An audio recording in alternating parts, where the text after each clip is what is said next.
pangalawa na iniingat-ingatan ko. Pagsasama natin parang di na magkakalayo. Ang pagitan ng damdamin natin sa isa't isa, tila ba walang makakapigil sa ating dalawa. At bigla ka sa'king nagtapat na nais mong sabihin na merong ang iba at yan noon mo pa nilihim. Pinaniwala mo ako sa iyong mga pangako na kailanman ako sa'yo hindi mabibigo. Umaasa na ako pa rin ang pipiliin mo, kahit alanganin ang lagay ko dyan sa puso mo. Basta't bigkasin mo lang na mahal mo pa ako, tatanggapin ko yan kahit na hindi ko totoo. Ang pagmamahal na binigay ay nasayang lang ng sinumpaan. Pinangako nating dalawa sa harap ng may lalang.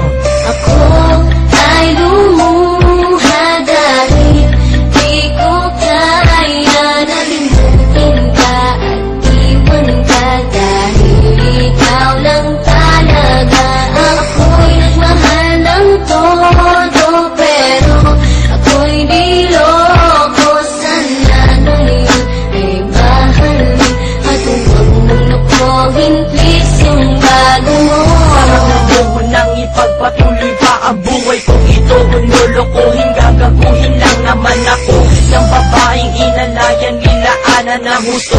Kahit katangahan, iningatan na katulad mo, kasi ayoko lang mawawala ka sa'kin dahil di ko kakayanin ang mga paminsan na naagaw na sa akin. Tinuring kong sa akin at nag-iisa ka sa'kin, ngunit pag-ibig mo hindi pala para sa akin. Nasayang lang itong aking damdamin na kailanman sa'yo naging tapat, at para sa'yo hindi naging sapat. Aking pagmamahal na di humihingi ng anuman na kapalit. Pagmamahal na hinangad, bakit sakit pinagkait, kung kailan ko pa naramdaman